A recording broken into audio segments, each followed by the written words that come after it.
Horticulture and forestry से नेरी के नाम से जाना जाता है। काफी अच्छे तरीके की लोकेशन पर यहाँ पर स्थित है और आज हमारे बीच में इसी कॉलेज की दो छात्राएं मिली हैं। जानना चाहेंगे हम उनसे कि किस तरीके से आप इस एजुकेशन स्टैंडर्ड को देखते हैं और क्या आपने आज तक जो है इस कॉलेज से जो है किया है। तो नमस्कार बच्चे, क्या नाम है आपका? सर मेरा नाम अंकिता है। अंकिता बेटा, आप बताइए कि जो आप कर रहे हैं क्या स्टडी कर रहे हैं, पहले आपका स्ट्रीम क्या है? सर मैं मास्टर्स कर रही हूँ फ्रूट साइंस में। फ्रूट साइंस में? हाँ जी। तो किस तरीके से यहाँ पे बच्चों को जो है मतलब कि बताया जाता है? सर मेरा तो ये है कि जैसे मेरा फ्रूट साइंस में और जैसे फ्रूट में इंटरेस्ट था शुरू से ही, मेरी बीएससी भी यहीं से हुई है और यहाँ पे जो टीचर्स हैं काफ़ी अच्छे से बताते हैं, फील्ड में जाके पूरा एक्सप्लेन करते हैं कि कैसे क्या होता है, हर एक चीज़ प्रैक्टिकली दिखाई जाती है। और हम ऐसे देखा जाए तो नेचर से पूरा जुड़े हुए हैं कि क्या नेचर में हो रहा है, किस टाइम पे क्या करना है, वो सब बताया जाता है प्रैक्टिकली सब कुछ। तो आगे आप आने वाले और बच्चों के लिए क्या चाहते हैं कि वो भी यहाँ पर आए, कुछ बताना चाहेंगे? बिल्कुल, वो भी नेचर से जुड़े और जो उनका इंटरेस्ट है वो करें आगे। नमस्कार, हिमाचल तहलका न्यूज में आपका एक बार फिर से स्वागत है। मैं हेमंत राणा कैमरा पर्सन तरसेम के साथ आज आपको लेकर आया हूँ college of horticulture and forestry Neri, जो कि नौणी विश्वविद्यालय की एक शाखा है, वहां का कॉलेज है।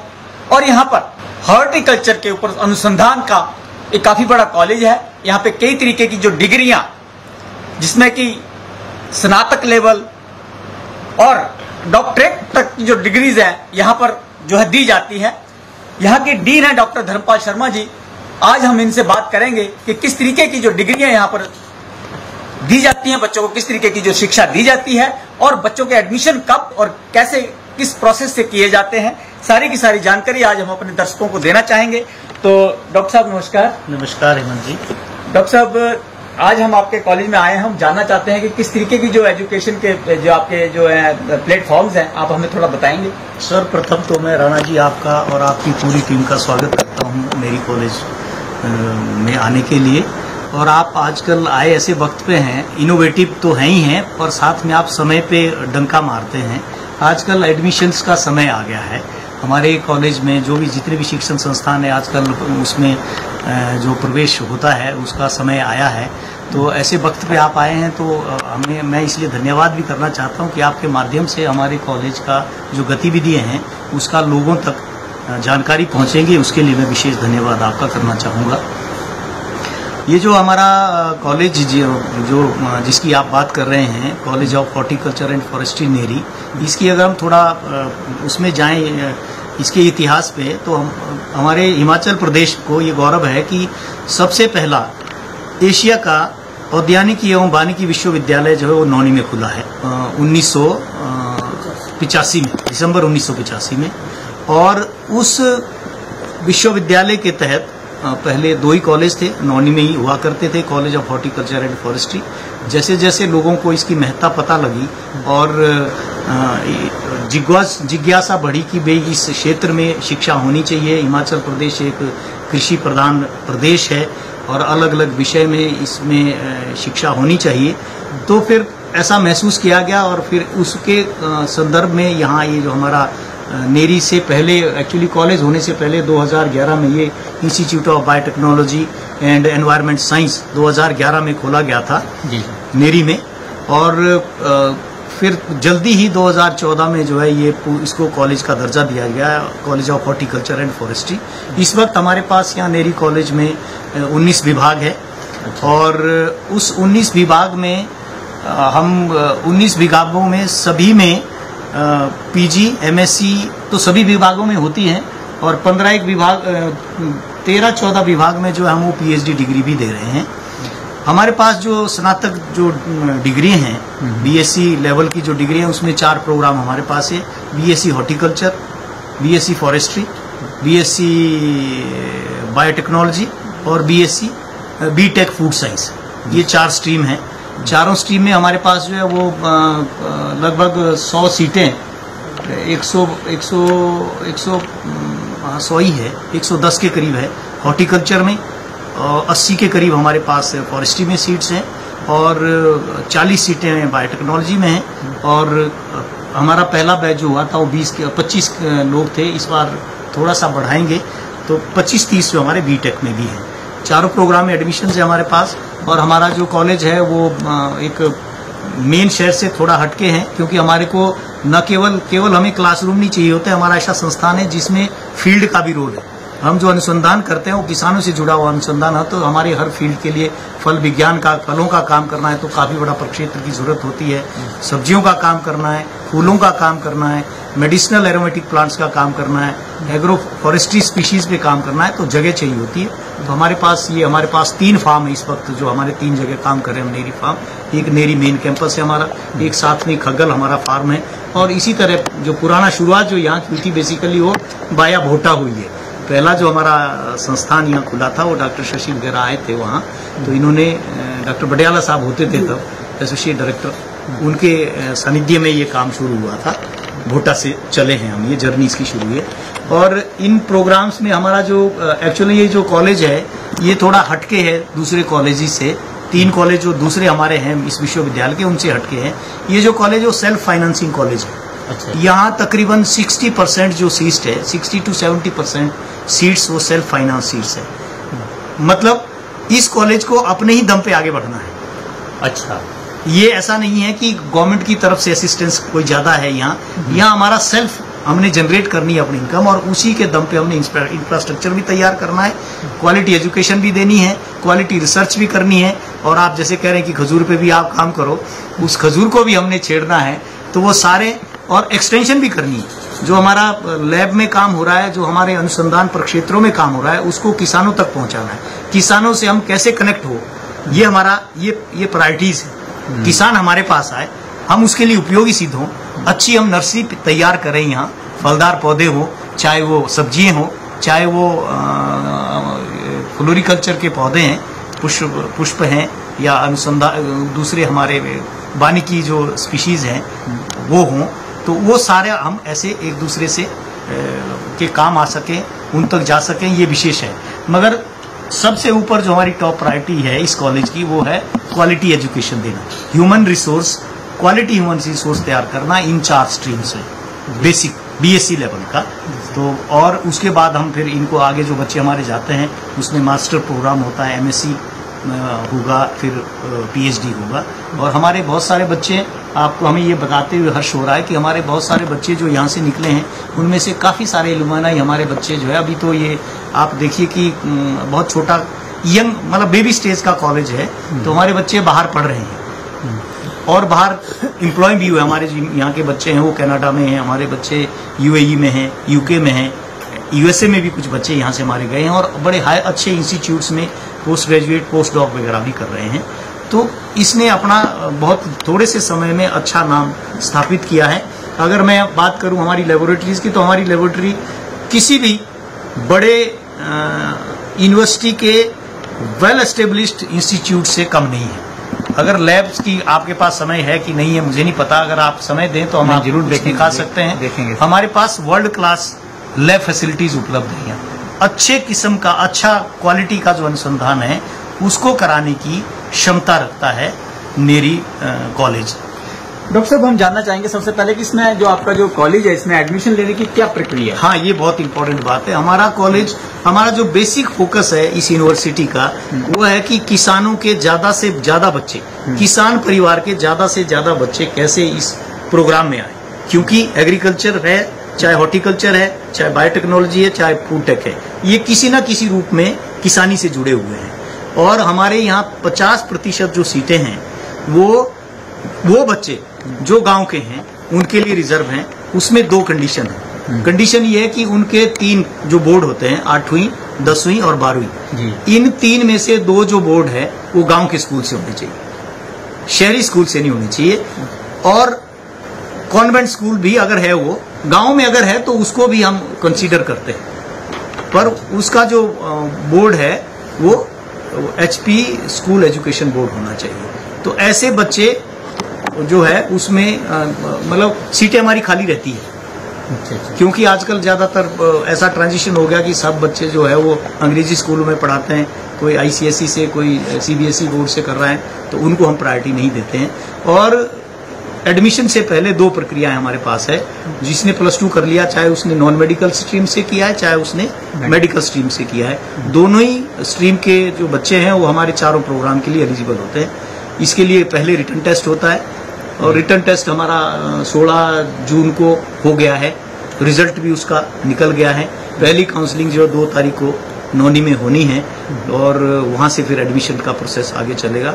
तो इन चारों स्ट्रीम्स में हमारी एडमिशन होगी। नॉर्मल सीट जो रहती है जनरली उस पर फीस जो है वो 35-36 हज़ार के करीब है और सेल्फ फाइनेंस जो सीट हमारी रहती है उसमें तकरीबन 75 हज़ार के करीब जो है वो पर सेमेस्टर की फीस रहती है। हमारे पास अभी यहाँ गर्ल्स के लिए 107 बेडेड हॉस्टल भी सुविधा उपलब्ध है और सभी प्रोग्राम्स में हम ये चाहेंगे, लोगों से मेरी ये अपील रहेगी कि ज़्यादा से ज़्यादा बच्चों को विशेषकर हॉर्टिकल्चर, फॉरेस्ट्री और फूड साइंस और बायोटेक्नोलॉजी में भेजें। ऐसा ना सोचे कि भाई मेन कैंपस नौनी में ही के जो कॉलेज है वहीं सारी फैसिलिटीज़ है। नेरी कॉलेज जो है वो वेल इक्विप्ड है। खूब यहाँ हमारे पास जो स्टाफ है, जो टीचिंग फैकल्टी है वो बड़ी मैक्सिमम जो लोग हैं वो PhD हैं, एक्सपीरियंस्ड हैं और अच्छी हम गेस्ट फैकल्टी भी जिसमें कमी रहती है उनको हम तुरंत रखते हैं और पढ़ाई का पाठन का जो कार्य है अनुसंधान का वो करते हैं। तो जो अभिभावक है उनके बच्चे यहाँ बहुत अच्छी तरह सुरक्षित हैं और अच्छे भविष्य के निर्माण के लिए ये कॉलेज उनका कार्य करता है और करता रहेगा।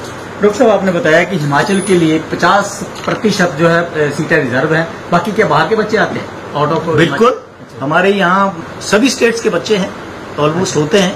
ICR में एक ICR नॉमिनी होता है, एक ICR जो कंट्री लेवल का एग्जाम होता है, वहां से बहुत सारे बच्चे इधर को आते हैं और मेरिट बेस पे वो ऐसे भी आते हैं। जो मैं बात कर रहा था 2 वो अधूरी रह गई हमारी बात। एक तो रिटन टेस्ट से बच्चे आते हैं, दूसरा जो है वो हमारे पास पेड सीट भी है सेल्फ फाइनेंसिंग मोड में। उस पेड सीट में हम जो है वो रिटर्न की मेरिट नहीं लेते, उसकी +2 की मेरिट लेते हैं। +2 में उसके कितने % मार्क्स है उस मेरिट से उसको बच्चे को उठाते हैं और एडमिशन करते हैं। तो जनरली हमारी जो पेड की सीट है उसमें 80 से नीचे मेरिट नहीं आती। 80% से ऊपर वाले बच्चे ही हमारे पेड सीट में एडमिशन ले सकते हैं। मगर वो है कि उनको प्रोस्पेक्टस जब भरते हैं वो रिटर्न के वक्त उसमें अप्लाई करना होता है। अब तो मेरे ख्याल वो डेट निकल गई है, तो प्रोस्पेक्टिव उसमें मेंशन करना है कि हम बोथ के लिए अप्लाई कर रहे हैं, नॉर्मल सीट के लिए भी और पेड सीट के लिए भी।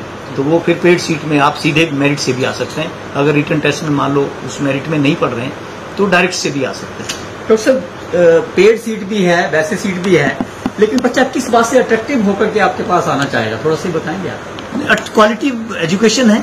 हम किसानों से जुड़े, किसानी से जुड़े हैं और हमारे से जो बच्चे हैं, जैसे मान लो जो हॉर्टिकल्चर स्ट्रीम में बच्चा BSc करेगा, MSc करेगा, वो ADO है, HDO है, हॉर्टिकल्चर डेवलपमेंट ऑफिसर है, हॉर्टिकल्चर विलेज एक्सटेंशन ऑफिसर हैं और बहुत सारे प्राइवेट कंपनीज में हमारे बच्चे आगे जा रहे हैं, तो वो सिक्योर है उनका फ्यूचर। फॉरेस्ट्री की अगर बात करें तो हमारा जो फॉरेस्ट्री ग्रेजुएट है उसमें 70% seats are reserved for the graduates of university of horticulture and forestry solar.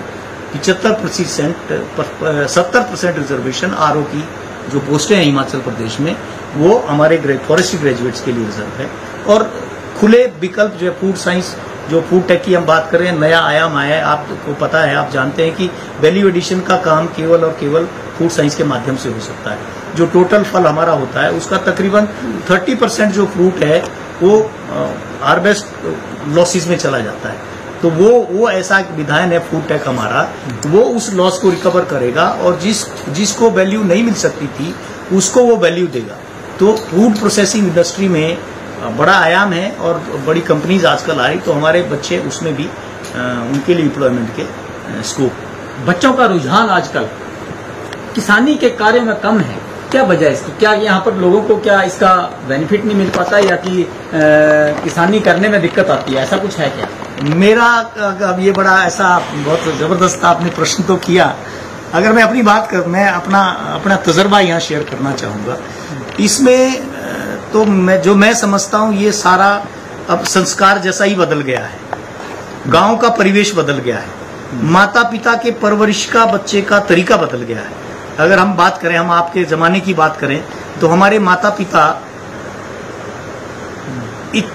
ऐसे माता पिता थे जिन्होंने स्ट्रांग बच्चे तैयार किए और उनको हर किस्म की दिक्कतों को झेलने के लिए तैयार किया। हम आप ऐसे माँ बाप हो गए अब कि जी हमारे को तो मनी ऑर्डर का इंतजार करना पड़ता था कि जब पैसे भेजेंगे पिताजी, वो 12 तारीख को आए, 15 तारीख को आए, पोस्टमैन को देखना है और उसको इंतजार करना है। कितनी राशि आती हो तो हम बता भी नहीं सकते। आजकल के बच्चे अगर सुने तो शर्म आएगी।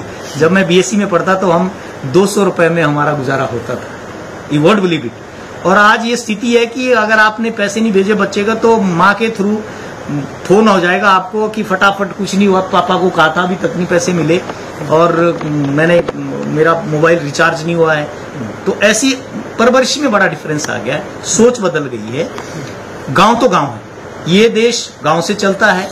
और हम जीडीपी की बात करते हैं, जीडीपी जो है वो केवल गांव में नहीं है और जीडीपी केवल एग्रीकल्चर में नहीं है। एग्रीकल्चर अगर फोकस्ड नहीं रहेगा तो ये देश आगे नहीं बढ़ सकता है और उसमें पढ़े लिखे की जरूरत है। अब ऐसा नहीं है कि किसानी अब अनपढ़ की नहीं रहेगी, इसमें ऐसा नहीं हमने सोचना चाहिए। ये जो हमारी जो धारणा हिमाचल में खासकर है वो ज्यादातर ऐसी कि हमारा बेंट ऑफ माइंड जो है वो केवल जॉब ओरिएंटेड है और वो भी जॉब ओरिएंटेड है। हम सोचते हैं कि कोई भी नौकरी करे तो सरकारी नौकरी लगनी चाहिए, चाहे पगार थोड़ी मिले। ये तो प्रोफेशनल डिग्री है। हमारा जो ध्येय है वो ये है कि हम जो जॉब सीकर की बजाय हमारे बच्चे जॉब प्रोवाइडर बने। बड़ी बात डॉक्टर साहब ने बताई है कि जॉब सीकर की बजाय जॉब प्रोवाइडर होना बड़ी बात है। और जब तक ये जॉब प्रोवाइडर का प्रोसेस सामने नहीं आएगा तो कहीं ना कहीं हमारे देश को आर्थिक तौर पर सुदृढ़ कर पाना बहुत शायद मुश्किलों भरा है। हालांकि बच्चों की एडमिशन यहाँ इस विश्वविद्यालय में होती है और बच्चे कहीं ना कहीं यहाँ से पढ़ करके काफी ज्यादा अनुसंधान और अन्य खेती बाड़ी के कार्यों में अपना समय देते हैं और आर्थिकी भी पैदा करते हैं। हालांकि डॉक्टर साहब ने हमें कई जानकारियां इस विषय में दी हैं और हम जो डॉक्टर साहब ने बताया कि यहाँ पर जितनी सुविधा है उनको भी अपने दर्शकों से रूबरू करवाएंगे। लेकिन पहले जानना चाहेंगे कि यहाँ पर जो बाहर के बच्चे आते हैं, जैसे मेल चाइल्ड हैं, आपने कहा कि फीमेल चाइल्ड के लिए तो यहाँ पे हॉस्टल की सुविधा है, लेकिन मेल चाइल्ड के लिए आपने बताया कि शायद उसकी सुविधा नहीं है, तो उसको वो कैसे रह पाते फिर? अभी हमारे पास बॉयज हॉस्टल नहीं बन पाया है। जैसे मैंने आपको कहा कि हम सेल्फ फाइनेंस मोड में हैं। अच्छा, तो हमारे को रिसोर्स जनरेट करना है और इंफ्रास्ट्रक्चर भी करना है। तो हम जल्दी एक दूसरा हमारा जो गर्ल्स हॉस्टल के लिए एक दूसरा ब्लॉक हम इतना ही तैयार कर रहे हैं और तीसरे की प्लानिंग है हमारी बॉयज हॉस्टल के लिए, तो वो जल्दी हो जाएगा। और नियर बाई में यहाँ काफी सारी पीजीज खुली हैं, कुछ हमने भी हायर किए हैं पीजी बच्चों के लिए। वहाँ बच्चे रहते हैं, हमने वार्डन अपॉइंट किए हैं, उनको जाके वो देखते हैं। हालांकि वो पीजी प्राइवेट है पर वो ऐसा पीजी है, ऐसे भी पीजी हैं जो उनको यहाँ सुबह छोड़ते हैं, दिन में लंच भी यहीं प्रोवाइड करते हैं। तो ऐसा हमने प्रयास किया है कि बच्चे अगर बाहर भी रह रहे हैं तो उनको एक अच्छा माहौल दिया जाए, ऐसा इस तरह का है। मगर अभी मुझे लगता है कि अभी 2-3 साल हमें लग जाएंगे कि बच्चों बॉयज के लिए हॉस्टल नहीं है। मगर एक बात और मैं आपको बताना चाहूँ कि हमारे पास why the girls are priority, क्योंकि हमारे पास जो इंटेक है उसमें लगभग 70% जो है वो बच्चियां हैं। तो बेटियों का स्ट्रेंथ ज्यादा होने की वजह से इसलिए उनके हॉस्टल जो है हमारी प्रायोरिटी ज्यादा और उनकी सिक्योरिटी भी ज्यादा प्रायोरिटी है। तो इसलिए हमारा जो फोकस पहले हम गर्ल्स हॉस्टल पे हम ध्यान दे रहे हैं। तो कहीं ना कहीं जो डॉक्टर साहब ने हमें बताया है कि हॉर्टिकल्चर और फॉरेस्ट्री में जिस तरीके से यहाँ पे विश्वविद्यालय में डिग्री बच्चे प्राप्त करके कहीं ना कहीं अपने आप को मेन स्ट्रीम से जोड़ पा रहे हैं, वैसे ही हमारी और बच्चों से भी गुजारिश है कि वो आकर के यहाँ पर अपने आप को इस फॉरेस्ट्री और हॉर्टिकल्चर सिस्टम से जोड़ें और अपने रोजगार के लिए माध्यम बनाएं। काफी कुछ यहाँ पर भविष्य में यहाँ पर काफी योजनाएं भी हैं और आने वाला समय उनके लिए काफी उज्जवल भी है। तो धन्यवाद सहित मैं हेमंत राणा, हिमाचल तहलका न्यूज के लिए कैमरा पर्सन तरसेम के साथ नेरी हमीरपुर से।